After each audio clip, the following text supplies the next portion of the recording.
Winner says, if it's to be, it's up to me. Loser says, I can't help it. Folks, we all have heard many self-made success stories. Have you ever heard a self-made failure story? Probably not. They always blame somebody else. You ask any failure, success is a matter of luck. They'll always tell you that. I've been asked, success is tough. I say, of course it is, but you try failing if that's easy. I'll tell you, failing is a lot tougher than success. Going back many, many years, I was in Toronto. I heard a story of two brothers. One was a drug addict, drunkard, used to beat up his family, and his blood brother had a great business, wonderful family, highly respected all over. Some people wanted to find out how could two brothers of the same family be so apart. So they went to the druggie and asked him, how come you do all the wrong things? Where do you get your motivation from? He said, my father. He said, what about your father? He said, when I was a little boy, he said, my father was a drug addict, drunkard, used to beat up my family. That's what I used to see. That's what I am. What do you expect me to be? So they went to his brother who was doing everything right and asked him, where do you get your motivation from? And guess what he said? The same thing, my father. He said, what about my father? What about your father? He said, when I was a little boy and I used to see my dad do all the wrong things, I made up my mind, I'll never be like him.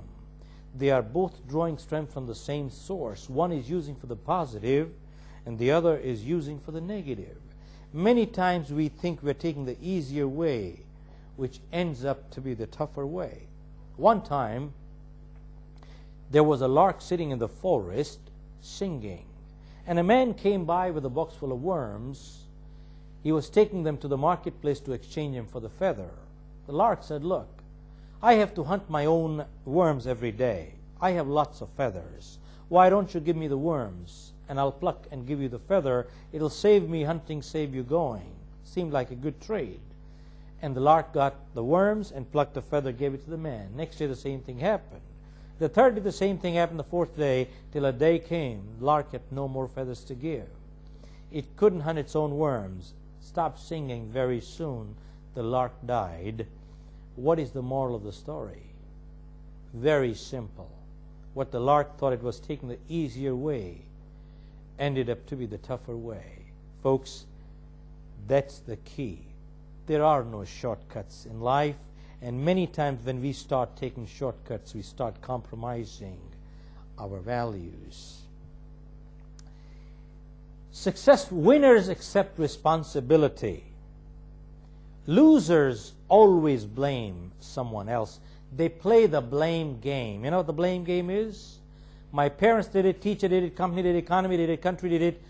Somebody else did it, my star did it, horoscope did it, fate did it. I never did it. They will never accept responsibility.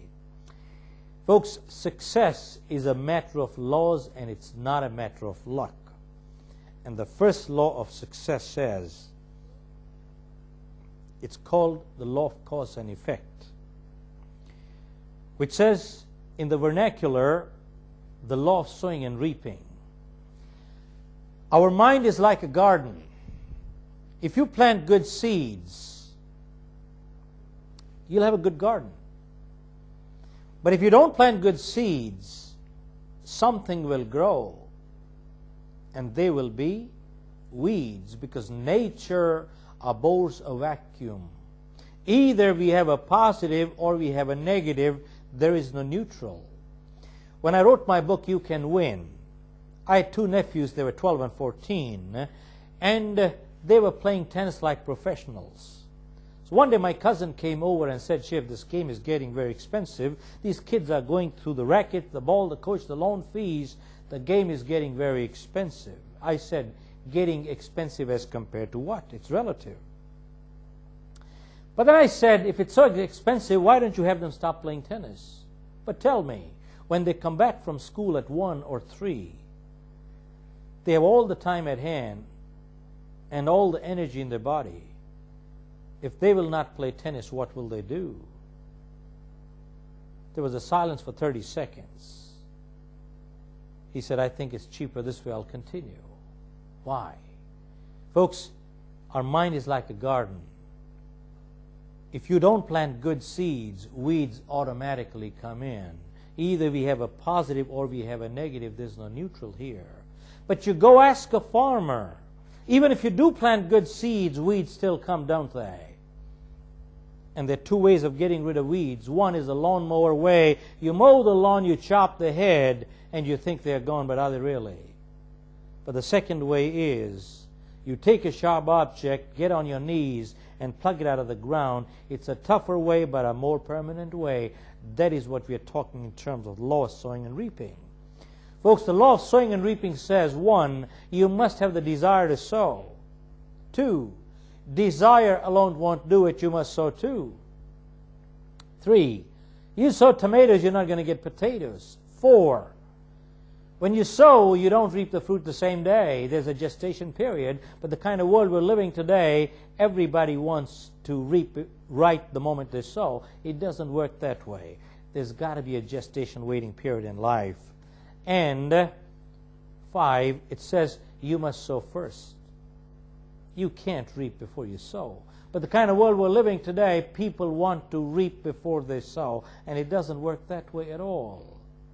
You can't go to the fireplace and say, give me heat, then I put wood. You got to put in wood before you get the heat. You got to sow first. And then 6, when you sow a seed, you don't reap a fruit. You harvest is manyfold. When you sow a positive seed, you harvest is manyfold in the positive. And when you sow a negative seed, you harvest is manyfold in the negative too. Comes down to very clear the law of sowing and reaping, which is what brings us down to the last point, which says either we are part of the solution or we are part of the problem. And if we are not part of the solution, then we are the problem. And let me revert back to the law of sowing and reaping, which says, how does it translate in our real life? It says, you sow a thought, you reap an action. You sow an action, you reap a habit. You sow a habit, you reap a character. And you sow a character, you reap a destiny. Start again. You sow a thought, you reap an action. An action does not come without a thought process.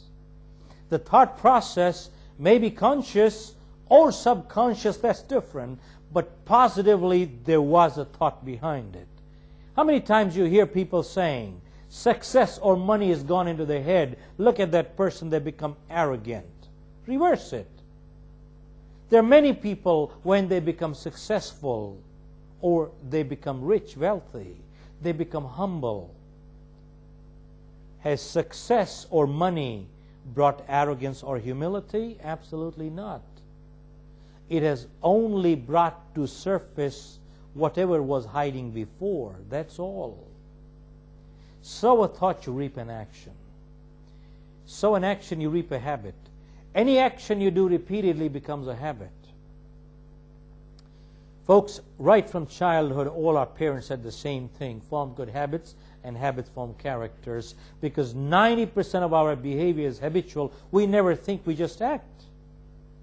You got good habits, you're a positive character. You got bad habits, you're a negative character, because 90% of behavior is habitual.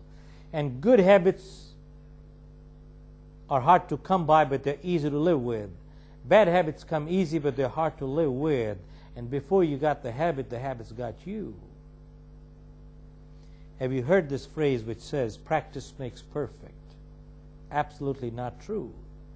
Practice only makes permanent whatever you practice. Only perfect practice makes perfect. Some people keep practicing their mistakes and they become perfect in making mistakes. Every time they do it, they mess up because that's what they have practiced. Folks, you sow a habit, you reap a character. And you sow a character, you reap a destiny. Important thing is, thoughts are causes. Can we choose our thoughts? And if we can choose our thoughts, we can control our destiny. And that is really the bottom line. we can all choose our destiny by choosing our thoughts.